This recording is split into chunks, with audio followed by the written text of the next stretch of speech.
അടുത്ത ക്വസ്റ്റ്യൻ ആണ് P of A is equal to 0.5, P of B is equal to 0.6, P of A intersection B is equal to 0.2. Find probability of at least 1, probability of only A, probability of only B and probability of none. അപ്പോൾ ഇത്ര കാര്യങ്ങളുടെ പ്രോബബിലിറ്റിയാണ് നമുക്ക് കണ്ടുപിടിക്കേണ്ടത്. അപ്പം P of A തന്നിട്ടുണ്ട്, P of B തന്നിട്ടുണ്ട്, P of A intersection Bയും തന്നിട്ടുണ്ട്. അല്ലേ, അപ്പോൾ നമുക്ക് ഫസ്റ്റ് ക്വസ്റ്റ്യൻ ചെയ്ത് നോക്കാം. പ്രോബബിലിറ്റി ഓഫ് അറ്റ് ലീസ്റ്റ് 1 അല്ലേ. എന്താണ് probability of at least 1? At least 1നെ നമ്മൾ എങ്ങനെയാണ് ഡിനോട്ട് ചെയ്യുക? പ്രോബബിലിറ്റി ഓഫ് 2 ഇവന്റ് അല്ലേ ഉള്ളത്, അപ്പോൾ A യൂണിയൻ B. അപ്പോൾ ഇവിടെ കണ്ടുപിടിക്കേണ്ട probability of A union B ആണ്. P of A union B എന്താണ് എന്ന് നമുക്ക് എഡീഷൻ തിയറം ഓഫ് പ്രോബബിലിറ്റി പറഞ്ഞു തരും. അത് പറഞ്ഞു തരുന്നത് എന്താണ്? It is P of A union B, that is P of A plus P of B minus P of A intersection B ആണ് അല്ലേ, which is equal to, what is P of A? P of A is equal to 0.5 plus P of B, which is 0.6 minus P of A intersection B, which is 0.2. അപ്പോൾ 0.5 plus 0.6 minus 0.2 എന്ന് ചെയ്യുമ്പോൾ നമുക്ക് എത്ര answer കിട്ടുന്നത്? 0.9 അല്ലേ. ഇനിയിപ്പം second question നോക്കാം. Second question probability of only A. A എന്ന് പറഞ്ഞാൽ ഇവന്റ് മാത്രം ഒക്കർ ചെയ്യാനുള്ള പ്രോബബിലിറ്റി. അപ്പോൾ നമ്മൾ ഓൺലി എനെ എങ്ങനെ എഴുതുക? 2 ഇവന്റുകളാണുള്ളത്. അപ്പോൾ എ ഒക്കർ ചെയ്യുക ആൻഡ് ബി ഒക്കർ ചെയ്യാതെ ഇരിക്കുക. അപ്പോൾ എ ഇന്റർസെക്ഷൻ ബി കോംപ്ലിമെന്റ് അല്ലേ, which is equal to P of A intersection B complement എങ്ങനെ എഴുതാൻ നമ്മൾ പറഞ്ഞത്? This can be written as P of A minus, അതായത് കോംപ്ലിമെന്റ് ഇല്ലാത്ത ആള്, minus P of A intersection B അങ്ങനെ എഴുതും അല്ലേ, which is equal to P of A is 0.5 minus 0.2 which is equal to 0.3. മൂന്നാമത്തത് probability of only B. B മാത്രം occur ചെയ്യുക. B മാത്രം ഒക്കർ ചെയ്യുക എന്ന് പറഞ്ഞാൽ A ഒക്കർ ചെയ്യില്ല, that is A complement and അതിനൊപ്പം തന്നെ B ഒക്കർ ചെയ്യുക. This can be written as, ഞാൻ പറഞ്ഞു ഇവിടെ കോംപ്ലിമെന്റ് ഇല്ലാത്ത ആളുടെ പ്രോബബിലിറ്റി ആദ്യം എഴുതുക. P of B മൈനസ് 2ന്റെയും കൂടി P of A intersection B അതാണ് എഴുതേണ്ടത്, which is equal to P of B എത്രയാ? 0.6 minus 0.2 which is equal to 0.4. ഇനി നാലാമത്തെ ക്വസ്റ്റ്യൻ പ്രോബബിലിറ്റി ഓഫ് നൺ. ഇപ്പൊ 2 ഇവന്റുകളാണ്, രണ്ടും ഒക്കർ ചെയ്യില്ല എന്നാണ് നോക്കേണ്ടത്. അതായത് എയും ഒക്കർ ചെയ്യില്ല, അതിന്റെ ഒപ്പം തന്നെ ബിയും ഒക്കർ ചെയ്യില്ല. That is P of A complement intersection B complement അല്ലെ. എങ്ങനെയാണ് A complement intersection B complement നമ്മൾ കണ്ടുപിടിക്കുക? അപ്പോഴാണ് നമ്മൾ ഡി മോർഗൻസ് റൂള് നോക്കുന്നത്. ഡി മോർഗൻസ് റൂള് പറയുന്നത് എന്താണ്? A union B whole complement വന്നാൽ എങ്ങനെ എഴുതാന്നാ പറയുന്നത്? A complement intersection B complement എന്ന് എഴുതാം. അതായത് A complement intersection B complement വന്നാൽ നമുക്ക് എങ്ങനെ എഴുതാം? It can be written as A union B whole complement. ഇത് തിരിച്ചുപയോഗിക്കാമല്ലോ. This can be written as probability of A union B the whole complement. അതായത് ഇവിടെ A യൂണിയൻ ബി എന്ന് പറഞ്ഞ ഒരു ഇവന്റ്, അതിന്റെ കോംപ്ലിമെന്റിന്റെ പ്രോബബിലിറ്റിയാണ് കണ്ടുപിടിക്കേണ്ടത്. അപ്പൊ നമുക്കറിയാം ഏതൊരു ഇവന്റിന്റെ കോംപ്ലിമെന്റിന്റെ പ്രോബബിലിറ്റി നമ്മൾ എങ്ങനെയാണ് കണ്ടുപിടിക്കുക? P of A complement is equal to 1 minus P of A. ഇതാണ് നമ്മൾ പഠിച്ചൊരു result. P of A complement, ഏതൊരു ഇവന്റിന്റെ കോംപ്ലിമെന്റിന്റെ പ്രോബബിലിറ്റി എന്ന് പറഞ്ഞാൽ എന്താണ്? 1 minus probability of that event. അപ്പൊ ഇവിടുത്തെ ഇവന്റ് ഏതാ? A യൂണിയൻ ബി, അതിന്റെ കോംപ്ലിമെന്റിന്റെ പ്രോബബിലിറ്റി. അപ്പൊ ഈ റിസൾട്ട് പ്രകാരം this can be written as 1 minus P of A union B അല്ലെ, which is equal to 1 minus what is P of A union B? that is 0.9. 1 minus 0.9 എന്ന് എഴുതാം, which is equal to 0.1. ഇതിൽ മറ്റൊരു question ആണ്, the probability that a contractor will get a plumbing contract is 2/3. Plumbing contract കിട്ടാനുള്ള probability ആണ് 2/3 and probability that he will not get an electric contract.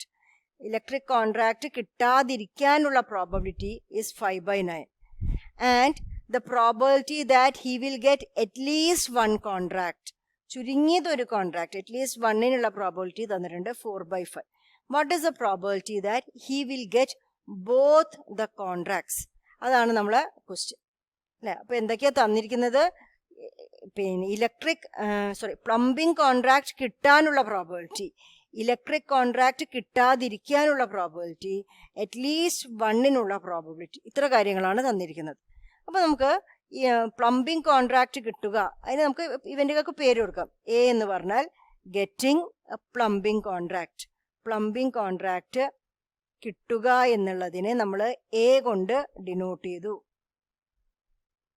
അങ്ങനെയാണെന്ന് വെച്ചാൽ B കൊണ്ട് നമ്മൾ എല്ലാം കിട്ടുന്നതിനെയാണ് ഡിനോട്ട് ചെയ്യുന്നത്. Getting electric contract, electric contract കിട്ടുക എന്നുള്ളതിനെയാണ് ഞാൻ ബി കൊണ്ട് ഡിനോട്ട് ചെയ്യുന്നത്. ഓക്കെ, അങ്ങനെയാണെന്ന് വെച്ചാൽ what is P of A? Plumbing contract കിട്ടാനുള്ള പ്രോബബിലിറ്റി തന്നിട്ടുണ്ട്. എന്താ തന്നിരിക്കുന്നത്? 2/3 അല്ലേ. ഇവിടെ എന്താ തന്നിരിക്കുന്നത്? ഇലക്ട്രിക് കോൺട്രാക്ട് കിട്ടുന്നത് ബി ആണ്. അപ്പൊ കിട്ടാതിരിക്കുന്നത് എന്താണ്? ബി കോംപ്ലിമെന്റ് ആണ് അല്ലെ. അതിനുള്ള പ്രോബബിലിറ്റി ആണ് തന്നിരിക്കുന്നത്. P of B complement is equal to 5/9. അങ്ങനെയാണെന്ന് പി ഓഫ് ബി കണ്ടുപിടിച്ചൂടെ? What is P of B complement? നമ്മൾ നേരത്തെ പറഞ്ഞിട്ടുണ്ടായിരുന്നു. പി ഓഫ് എ കോംപ്ലിമെന്റിനെ നമ്മൾ എങ്ങനെ എഴുതിയിട്ടുണ്ടായിരുന്നു? 1 മൈനസ് പി ഓഫ് എ എന്ന് എഴുതാമെന്ന് പറഞ്ഞിട്ടുണ്ടായിരുന്നു. അപ്പോൾ this is 1 minus P of B, that is 5/9 അല്ലേ. or what is P of B? P of B is equal to 1 minus 5/9. നമുക്ക് ഇവിടെ ക്രോസ് മൾട്ടിപ്ലൈ ചെയ്തിട്ട് എഴുതാം.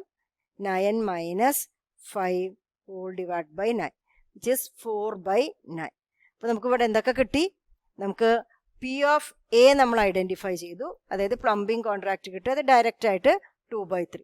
ആൻഡ് ഇലക്ട്രിക് കോൺട്രാക്ട് കിട്ടാനുള്ള പ്രോബബിലിറ്റി നമ്മൾ കണ്ടുപിടിച്ചു. ഇപ്പം 4/9 എന്ന് കിട്ടി. പിന്നെ നമ്മളോട് പറഞ്ഞിരിക്കുന്നത് probability of at least 1 contract, at least 1നുള്ള പ്രോബബിലിറ്റി നമുക്ക് തന്നിരിക്കുന്നു. 4/5 എന്നാണ് അവിടെ തന്നിരിക്കുന്നത്. അറ്റ്ലീസ്റ്റ് 1നെ നമ്മൾ എങ്ങനെ ഡിനോട്ട് ചെയ്യും? Probability of A union B ആണ് നമുക്ക് തന്നിരിക്കുന്നത്, 4/5. അപ്പം നമുക്ക് പി ഓഫ് എ അറിയാം, ഇപ്പം പി ഓഫ് ബി അറിയാം, P of A union B അറിയാം. നമ്മളോട് കാണാൻ പറഞ്ഞിരിക്കുന്നത് what is the probability that he will get both the contract. Both എന്ന് പറഞ്ഞാൽ രണ്ടും കിട്ടും അല്ലേ. അതായത് എ ഇന്റർസെക്ഷൻ ബിക്കുള്ള പ്രോബബിലിറ്റിയാണ് നമ്മൾ കണ്ടുപിടിക്കേണ്ടത്. അപ്പോൾ പി ഓഫ് എ അറിയാം, പി ഓഫ് ബി അറിയാം, P of A union B അറിയാം. എന്ത് കണ്ടുപിടിക്കണം? P of A intersection B. ഇങ്ങനത്തെ ക്വസ്റ്റ്യൻ വന്നാൽ ഇതെല്ലാം ഉൾപ്പെട്ടിട്ടുള്ള നമ്മൾ റിസൾട്ടാണ് നോക്കേണ്ടത്. അത് ഏതാണ്? എഡീഷൻ തിയറമാണ്. എഡീഷൻ തിയറം എന്താ പറഞ്ഞു തരുന്നത്? P of A union B can be written as P of A plus P of B minus P of A intersection B എന്നാണ് പറഞ്ഞു തരുന്നത്. ഇതിൽ നമുക്ക് വാല്യൂസ് കൊടുക്കാം. What is P of A union B? 4/5. That is equal to P of A which is 2/3 plus P of B 4/9 minus P of A intersection B അല്ലേ. or what is P of A intersection B? ഇതിനെ ഞാൻ ഈ സൈഡിലേക്ക് കൊണ്ടുവന്ന് നമ്പേഴ്സിനെ എല്ലാം ഒരു സൈഡിലേക്ക് കൊണ്ടുപോവുകയാണ്. 2/3 പ്ലസ് 4/9 മൈനസ് 4/5. ഇതിനെയാണ് നമുക്ക് സിംപ്ലിഫൈ ചെയ്യേണ്ടത്. നമുക്ക് ആദ്യം ഈ രണ്ട് ഫ്രാക്ഷനെ ക്രോസ് മൾട്ടിപ്ലൈ ചെയ്തിട്ട് സിംപ്ലിഫൈ ചെയ്യാം. ഇവിടെ ചെയ്യുമ്പോൾ എത്ര വരും? 9 into 2 18 plus 3 into 4 12 divided by 3 into 9 27 minus 4/5 അല്ലേ. ദാറ്റ് ഈസ് 18 പ്ലസ് 12 എന്ന് പറഞ്ഞാൽ എത്ര വന്നു? 30 വന്നു അല്ലേ. 30/27 മൈനസ് 4/5. ഈ 30/27 ഒന്ന് നമുക്ക് ചെറുതാക്കാമല്ലോ. That is 10/9 minus 4/5. അപ്പോൾ രണ്ട് ഫ്രാക്ഷൻസായി അഗെയിൻ ഇവരെ ക്രോസ് മൾട്ടിപ്ലൈ ചെയ്യുക. അപ്പോൾ എന്താ വരിക? 10 into 5 50 minus 9 into 4 36 divided by 9 into 5 that is 45 which is equal to 14 divided by 45. ഇതാണ് നമ്മളെ ആൻസർ. ഇനി അടുത്ത question. Find the probability of drawing an ace or a spade from a pack of 52 cards. ഒരു ഏസോ അല്ലെങ്കിൽ ഒരു സ്പേഡോ, അതായത് ഒരു കാർഡേ നമ്മൾ എടുത്തിട്ടുള്ളൂ, അത് ഏസ് ആവുക അല്ലെങ്കിൽ സ്പേഡ് ആവാൻ ഉള്ള പ്രോബബിലിറ്റിയാണ് ചോദിച്ചിരിക്കുന്നത്. അപ്പോൾ നമുക്കറിയാം നമ്മളെ കാർഡുകൾ എങ്ങനെയാണ് ഉണ്ടായിരുന്നത്. നമ്മൾക്ക് 13 എണ്ണം വീതമുള്ള 52 കാർഡുകളിൽ 13 എണ്ണം വീതമുള്ള സ്യൂട്ടുകളാണ് അല്ലേ. അതിൽ ക്ലബ്സ് ഉണ്ടായിരുന്നു. ക്ലബ്സ് 13 എണ്ണം ഉണ്ടായിരുന്നു. ക്ലബ്സ് എന്ന് പറഞ്ഞാൽ ഇതാ ഇങ്ങനത്തെ ഷേപ്പിലുള്ളതായിരുന്നു അല്ലേ, ഇത് ക്ലബ്സ് ആണ്. അതുമാതിരി എന്തുണ്ടായിരുന്നു, സ്പേഡ്സ് ഉണ്ട് അല്ലേ, സ്പേഡ്സ് 13 സ്പേഡ്സ് ഇങ്ങനെ ഒരു കൂർത്തിട്ടുള്ളതാണ്, സ്പേഡുകളുണ്ട്. പിന്നെ ഹാർട്സ് ഉണ്ട് 13, അതിൻ്റെ ഷേപ്പ് അറിയാലോ അല്ലേ.